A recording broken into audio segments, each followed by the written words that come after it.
اس کو دعا کا طریقہ آ جاتا ہے، اس کو دعا کا طریقہ آ جاتا ہے، اور جب دعا کا طریقہ آتا ہے تو اس میں سے دنیا نکل چکی ہوتی ہے، دنیا نکل چکی ہوتی ہے۔ اس پوائنٹ کو سمجھیں، اس کی دعا سے دنیا نکل چکی ہوتی ہے۔ کیوں؟ کیونکہ اسے اس کا ایمان ہے نا کہ دنیا تو اس کی پریشانی تھی نہیں، دنیا تو اس کی پریشانی تھی نہیں۔ That is my point. اس پوائنٹ پہ غور کریں، یہ بات سمجھنے والی ہے۔ یہ دماغ کے اندر جو کمرہ ہے نا، عقل کا جو کمرہ ہمیں محسوس ہوتا ہے، ٹھیک ہے نا، کبھی خالی بھی ہوتا ہے کبھی بھرا ہوتا ہے نا، اس خالی کمرے کی دیواریں اس جملے سے بھر لیں۔ خیر، یا بنی اسرائیل اذکروا، یا بنی اسرائیل، بنی اسرائیل، بنی اسرائیل۔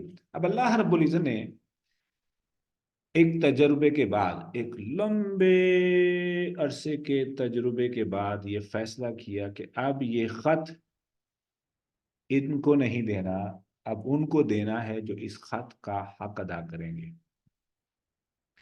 پھر اس کو اللہ رب العزت نے اس انداز میں بیان فرمایا، کنتم خیر امت اخرجت للناس تأمرون بالمعروف وتنہون عن المنکر، تأمرون بالمعروف وتنہون عن المنکر، تم ایک بہترین امت ہو، تم ایک بہترین امت ہو۔ کیوں؟ بہترین تؤمنون امت باللہ، بننے کے لیے جو شرط بتائی جا رہی ہے کہ تأمرون بالمعروف، تم نیکی کے بارے میں تلقین، نیکی کے بارے میں ترغیب، نیکی کے بارے میں مشورہ دیتے ہو۔ اب تأمرون کا معنی غلط لیتے ہیں جس کا بڑا نفسیات پہ بڑا امپیکٹ پڑتا ہے۔ اور تم برائی سے روکنے کی لوگوں کو کوشش کرو، وتنہون عن المنکر، ٹھیک ہے، لوگوں کو نیکی برائی سے روکتے ہو۔ اچھا خیر، اب امت کا انتخاب کیا؟ اینڈ پہ ہے نا وتؤمنون باللہ، اس لیے کہ تم اللہ پہ یقین رکھتے ہو۔ جی، اب جو ہمارے پاس جو ذمہ داری ہے وہ کیا ہے کہ اس خط کو لے کر کے جو ہمیں دیا گیا ہے، ہمیں اس لیے دیا گیا ہے کہ ہمارے اندر صلاحیت رب تعالیٰ کو نظر آئی۔ آپ لوگوں کا یہاں پر جمع ہونا، مجھ جیسے بیکار قسم کے انسان سے اس آیت کو سمجھنا، آپ لوگوں کا اپنا وقت نکال کے اس آیت کو سمجھنے کی جو کوشش ہے، اس کے پیچھے اگر ہم ایک لمحے کے لیے سوچیں، یہ دن، یہ گھڑی، یہ وقت مقرر تھا۔ اللہ رب العزت نے اسی طریقے سے اس کلاس کو لوح محفوظ میں ترتیب دیا ہوا تھا۔ اللہ رب العزت کو اس بات کا پتہ تھا کہ میرے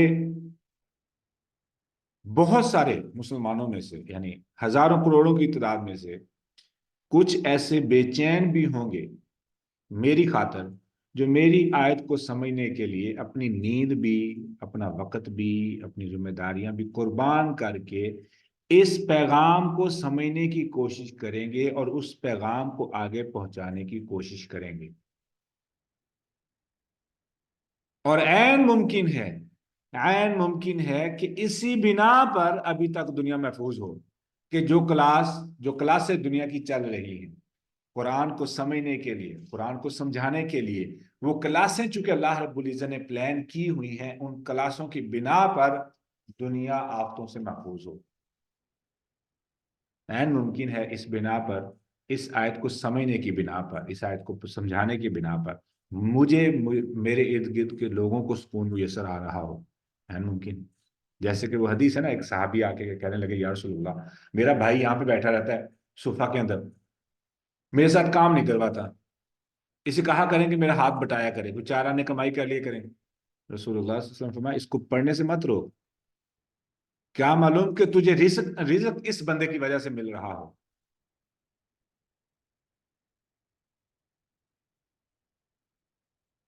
اندازہ کریں۔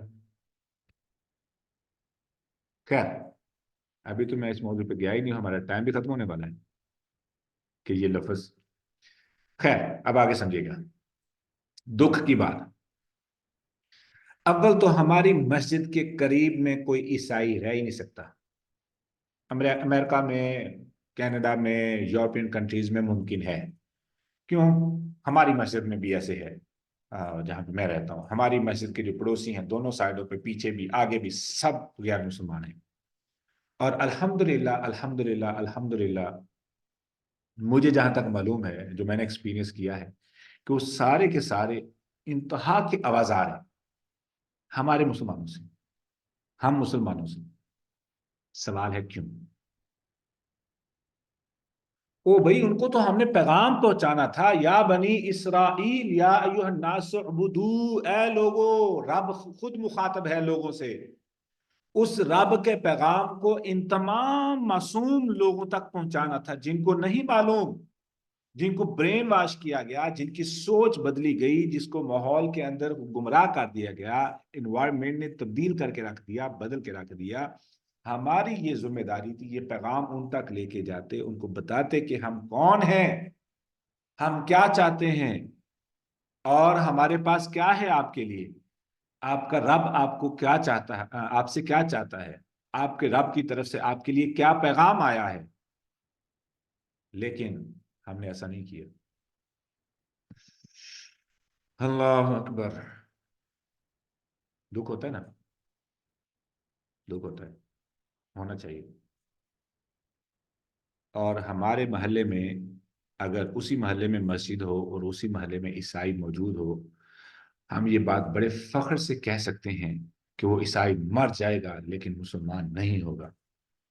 اور یہ مسلمان ملک کی حالت ہے.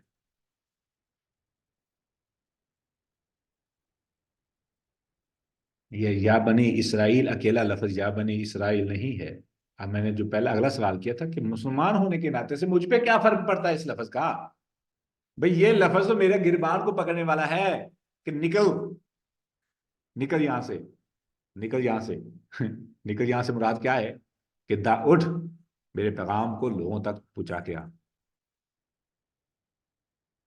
یا بنی اسرائیل. اللہ اکبر. اب بنی اسرائیل کے انتخاب کے پیچھے، یعنی یا بنی اسرائیل کے انتخاب کے پیچھے ایک ہوتا ہے لفظ بنی اسرائیل. یہ بنی اسرائیل کیوں استعمال کیا گیا ہے؟ ٹھیک ہے، یا اہل کتاب کیوں نہیں استعمال کیا گیا، یا جیسے کہ باقی جگہوں پر بھی استعمال ہو یا اہل کتاب، ٹھیک ہے، استعمال ہوتا ہے. یہاں پہ یا اہل کتاب کیوں نہیں استعمال ہو؟ There's another point. اب ان تمام پوائنٹس کو ہم مزید ڈسکس کریں گے انشاءاللہ کل. آج جو ڈوز ملی ہے I think it's going to be enough for today. ہاں، میں آپ کو ہوم ورک دے دیتا ہوں. ہوم ورک یہ ہے، میرا سوال نہ میرے ذہن سے اٹھ گیا ہو. ہاں، کیا ہوتا ہے کہ جب آپ کسی کو اس کے باپ کے نام سے مخاطب کریں، یہ ضرورت ہی کیوں پیش آتی ہے؟ کسی کو مخاطب کریں لیکن ڈائریکٹ اسے نہیں، اس کو اس کے باپ کی نسبت سے مخاطب کریں. جیسے یہاں پہ ہو رہا ہے نا قرآن پاک میں، یعنی اسی آیت میں، اے بنی اسرائیل، اے اسرائیل کے بچوں. ٹھیک ہے، اسرائیل کو درمیان میں لانے کی کیا ضرورت پیش آ رہی ہے؟ کیا فرق پڑتا ہے؟ اب تھنک ڈفرینٹلی، مختلف اینگل سے دیکھیں. میں نا ایک مثال دے دیتا ہوں، پھر جواب بھی مل جائے گا آپ کو، لیکن ایک اندازہ آ جائے گا. آپ سینیریو بلڈ کیا کریں، جو میں باتیں کرتا ہوں نا ایسے سینیریو بلڈ کیا کریں، پھر آپ کو وہ پوائنٹ سمجھ آنا شروع ہو جائے گا. مثال کے طور پر اب یہی لفظ ہے بنی اسرائیل، اس کو ہر اینگل سے دیکھنا ہے. ابھی ہم نے 2-3 اینگل دیکھے ہیں، ابھی بہت سارے اینگل موجود ہیں ابھی. کہ باپ کو مخاطب، باپ کے نام کے ذریعے بچے کو مخاطب کرنا، اس کے پیچھے وجہ کیا ہو سکتی ہے؟ پہلا سوال. دوسرا سوال، ہاں یہ لکھنے والا ہے، مجھے یاد ہے. کیا باپ دادا کی غلطی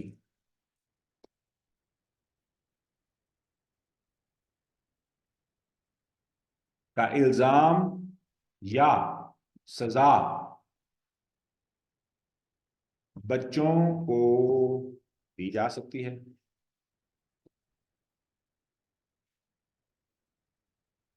باپ دادا کی غلطی کا الزام یا سزا دوسری تیسری چوتھی نسل کو دی جا سکتی ہے؟ کیا ان سے اس بنا پر نفرت رکھی جا سکتی ہے کہ غلطی تو ان کے باپ دادا نے کی تھی، اب لہٰذا وہ غلط ہے تو تم بھی غلط ہو؟ کیا ایسا بھی کیا جا سکتا ہے؟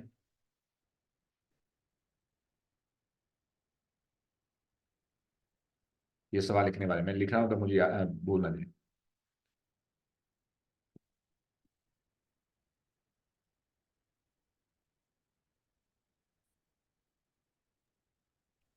ہاں، میں مثال دینے آنسر والا تو ہوں نو، کہ آنسر تو نو میں ہے نا، ہاں جی، آنسر تو نو میں ہے نا کہ ظاہر ہے ان کی غلطی کا ان کو ہر شخص کا اپنا بوجھ اٹھانا ہے۔ تو سمجھیں گے نا انشاءاللہ، اللہ تعالیٰ جزائے خیر دے۔ جی، جواب تو 9 میں ہونا چاہیے لیکن ہم نہیں کرتے ہیں نا، مسئلہ تو یہ ہے۔ اچھا جی، اب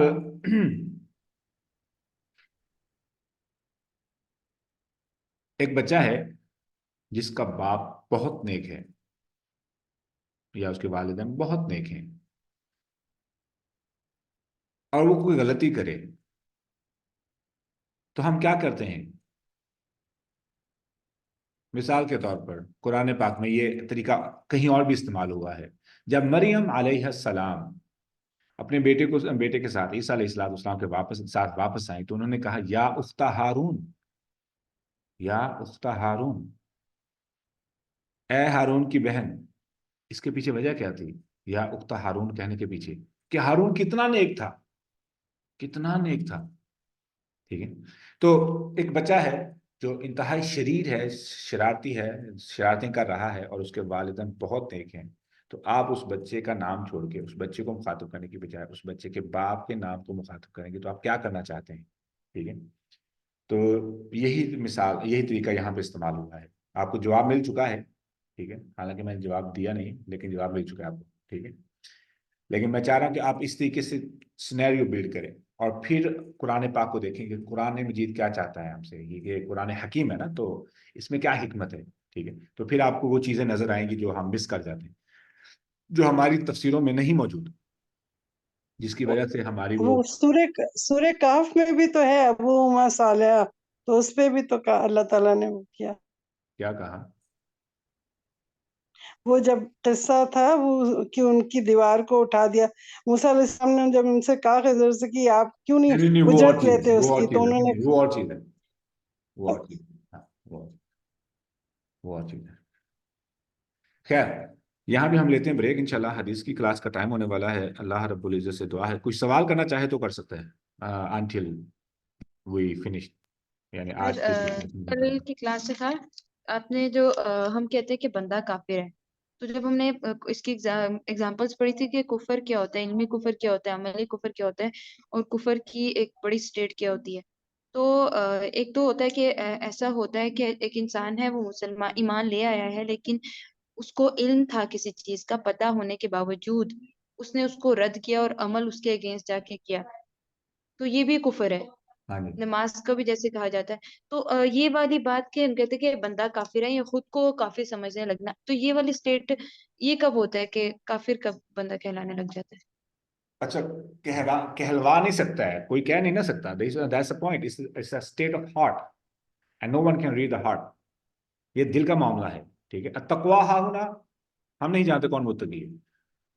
کفر is also going to be in the heart, ٹھیک ہے، تو یہ بھی ایمان کا معاملہ ہے، تو کوئی نہیں جان اپنے سکتا۔ بارے میں اگر ہاں، اپنے بارے میں جب ہم گناہ کرتے ہیں نا، گناہ کرتے ہیں، من الا من ظلم ثم بدل حسنا بعد سوء فانی غفور رحیم، جس بندے نے ظلم کیا، ظلم کیا ہے؟ جو چیز جہاں کی تھی وہاں پہ نہیں رکھی۔ یہ بہترین آیت ہے، یہ سورہ زمر، نہیں، سورہ نمل کی آیت نمبر، آیت نمبر بنتی ہے میرے خیال میں 9-10، ہاں، یہ یا موسیٰ لا تخاف انی لا یخاف لدی المرسلون الا من ظلم ثم بدل حسنا بعد سوء فانی غفور رحیم۔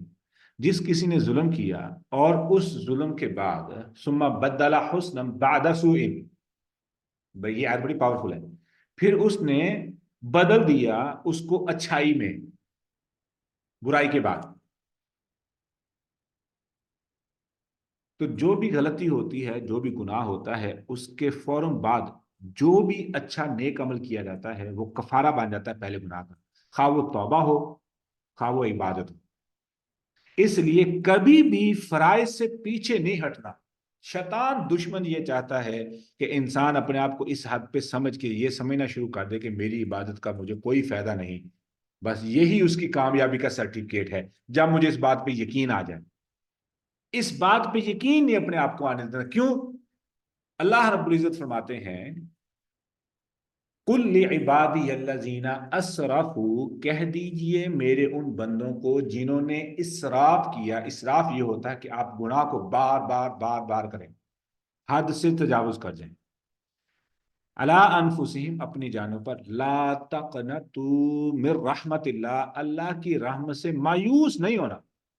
جب تک ہم زندہ ہیں، زندگی ہمارے رب کی محبت کی دلیل ہے، اور زندگی کی موجودگی کی بنا پر ہم توبہ سے باز نہیں آئیں گے. اور توبہ ہی کل ہم نے ڈسکس کیا تھا کہ آدم علیہ السلام کے واقعے کا جو سیکنڈ پارٹ ہے بٹوین ایڈم اینڈ سیٹن، وہ کیا ہے؟ غلطی کر کے معافی مانگ. اور شیطان اسی دھوکے میں ڈالنے کے لیے دن رات محنت کر رہا ہے کہ انسان کو یہ لگنا شروع ہو جائے کہ میں بیکار ہوں، میری رب توبہ قبول نہیں کرتے، رب کو میری کوئی پرواہ نہیں اور مجھے معافی نہیں ملے گی، لہذا بغاوت کا جھنڈا اٹھا لیں. یہ نہیں ہونے دینا. وہ جب ہم آیت پہ جائیں گے نا، کس آیت پہ؟ کہ وَإِذِ اسْتَسْقَىٰ مُوسَىٰ لِقَوْمِهِ فَقُلْنَا اضْرِب بِّعَصَاكَ الْحَجَرَ فَانْفَجَرَتْ مِنْهُ اثْنَتَا عَشْرَةَ عَيْنًا قَدْ عَلِمَ كُلُّ أُنَاسٍ مَّشْرَبَهُمْ كُلُوا وَاشْرَبُوا مِن رِّزْقِ اللَّهِ وَلَا تَعْثَوْا فِي الْأَرْضِ مُفْسِدِينَ. اس آیت پہ ہے نا، اس آیت میں اس آگے والی کہ كالحجارة أو أشد قسوة وإن من الحجارة لما يتفجر منه الأنهار وإن منها لما يشقق فيخرج منه الماء وإن منها لما يهبط من خشية الله وما الله بغافل عما تعملون. جب ہم اس آیت پہ جائیں گے نا تو شیطان کی مزید واردات کو ہم سمجھیں گے اور دل کی سختی کے بارے میں. بہت بہت ہی پاورفل یہ آیت ہے، بہت ہی پاورفل. ایسے کہہ لیں کہ یہ علاج ہے دل کا، بہترین قسم کا. یہ پالش بھی ہے، یہ اوپر سے زنگ اور میل اتارنے کے لیے بھی پاورفل ہے، اور اس کو شائننگ کرنے کے لیے بھی ہے، ایمان سے بھرنے کے لیے بھی کافی ہے. یہ آیت بہت کمال کی آیت ہے انشاءاللہ. اور شیطان کے پلان کو خاک میں ملانے والی آیت، دفن کر کے رکھ دیتی ہے انشاءاللہ. کوئی سوال؟ سر اس سے میں ایک بات تھوڑا سا مینشن کروں گی. یہ جو ہے نا قل یا عبادی الذین اسرفوا، اس آیت سے ریلیٹڈ کہ ایک دفعہ مجھے ایسے ہی ہوا تھا کہ پرانی بات نہیں ہے لیکن مجھ سے ایک ایسی غلطیاں گناہ ہوا تھا کہ میں بہت زیادہ اس کے بعد فیل کری تھی کہ نہیں میں یہ کیسے کر سکتی ہوں، ایسا نہیں ہو سکتا ہے نا، اس طرح سے.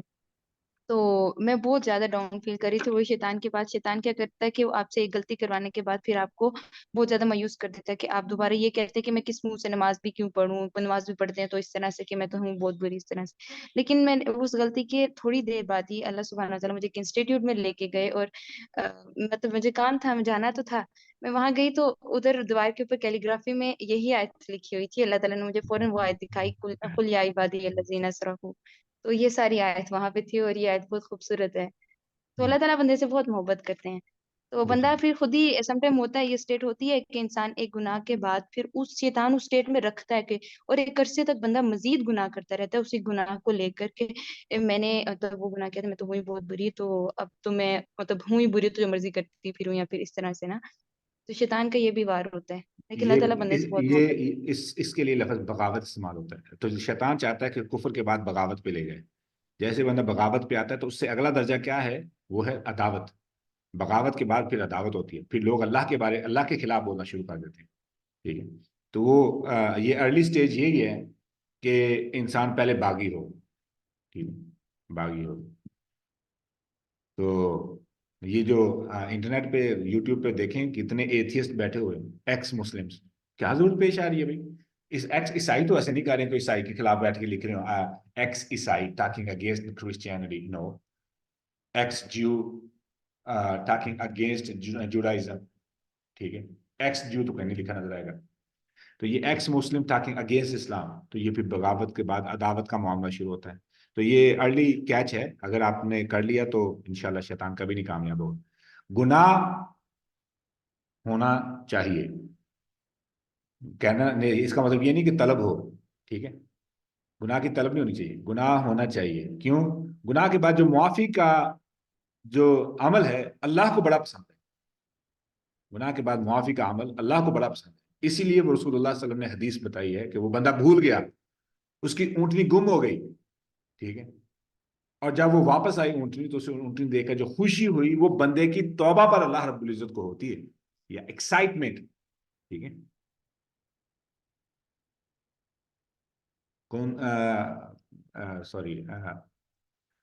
کل بنی آدم خطاء وخیر الخطائین التوابون، ہر بنی آدم گنہگار ہے اور ان میں سے بہتر گنہگار وہ ہیں جو توبہ کرتے ہیں.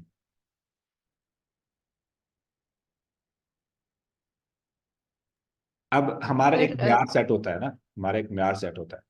کچھ کو ہم بہت سیریس گناہ سمجھتے ہیں، اور جن پہ ہمارا معیار سیٹ نہ ہوا ہو، یعنی کہ وہ ہمارے معیار کے اندر آ چکے ہوں، تو ہم ان کو گناہ نہیں سمجھتے. مثال کے طور پہ جھوٹ اب ہمارا وہ گناہ نہیں رہا جس پہ ہمیں گھن آئے، نفرت آئے، خوف آئے، ہم اس پہ توبہ کی اتنی پرواہ بھی نہیں کرتے.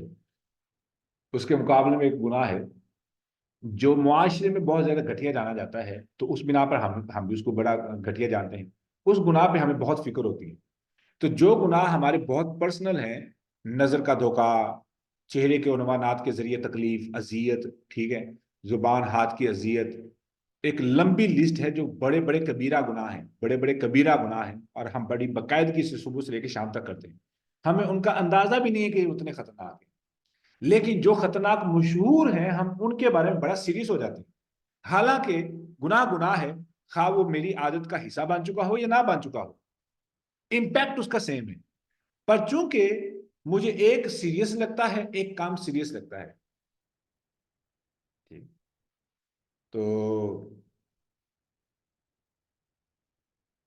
فائدہ کیا ہوتا ہے کہ جب ہم توبہ کرتے ہیں تو سیریس گناہ کی وجہ، جس کو ہم سیریس سمجھتے تھے، اس گناہ کی خاطر کی ہوئی توبہ کی بنا پر بعض دفعہ اللہ رب العزت ہماری جو عادتاً گناہ ہیں ان کو بھی معاف کر دیتے ہیں. حالانکہ توبہ تو ایسی ہونی چاہیے کہ بندہ اپنے گناہوں کو یاد کر کے ریپیٹ کرے کہ یا اللہ میں نے یہ گناہ کیا، فلاں وقت یہ گناہ کیا، فلاں وقت یہ گناہ کیا، تاکہ یہ نہ ہونا تو یہی چاہیے کہ رب اغفر لی، اللہ استغفر اللہ ربی من کل ذنب اذنبتہ عمدا او خطأ سرا او علانیہ. توبہ تو ایسی ہونی چاہیے، ٹھیک ہے. میں نا بعض دفعہ یہ دعائیں پڑھ دیتا ہوں بغیر ترجمے کے، اور میں پھر مجھے یہ یوں لگتا ہے کہ جیسے آپ دعاؤں کو سمجھتے ہوں گے ان کا ترجمہ. تو اگر کسی کو وہ دعا سمجھ نہ آئے تو آپ مجھے میسج کر سکتے ہیں. یہ جو دعائے قنوت مشہور ہے، دعائے قنوت، ٹھیک ہے، نہیں سوری، یہ پانچواں کلمہ جو مشہور ہے نا، وہ دعا بڑی پیاری ہے لیکن اس کو پانچواں کلمہ بنایا ہوا ہے. تو وہ کیا ہے؟ استغفر اللہ ربی من اسے کل ذنب. سید الاستغفار کہتے ہیں شاید. وہ تو سید الاستغفار تو وہ اور ہے نا، کیا نام ہے، انی عبدک ربی لا والا. الہ الا انت خلقتنی وانا عبدک وانا علی عہدک، اسے، ہاں، لیکن اسے جی. سید الاستغفار بھی کہتے ہیں. حالانکہ سید الاستغفار وہ اور دعا ہے. اس دعا کے اندر جو اس کا ترجمہ ہے نا، استغفر اللہ ربی من کل ذنب اذنبتہ عمدا او خطأ سرا او علانیۃ. کیا کمال کے جملے ہیں، ٹھیک ہے. تو اس طریقے سے کوشش یہ کریں کہ اے اللہ مجھے کوئی گناہ بھول نہ جائے جس کے بارے میں توبہ نہ کر سکوں، ٹھیک ہے. تو ہو سکتا ہے کہ میں جس گناہ کے بارے میں توبہ کرتا رہوں وہ تو توبہ قبول ہو جائے، جس کے بارے میں مجھے یاد بھی نہ ہو وہ خدا گناہوں کی ایک پہاڑی میرے کھاتے میں کھڑی ہو، ٹھیک ہے. عمر وہ بھی تو دعا ہے نا، اللهم اغفر لي ذنبي كله دقه وجله اولو وہ تو واخره بہت ظاهره مشہور، وباطنه.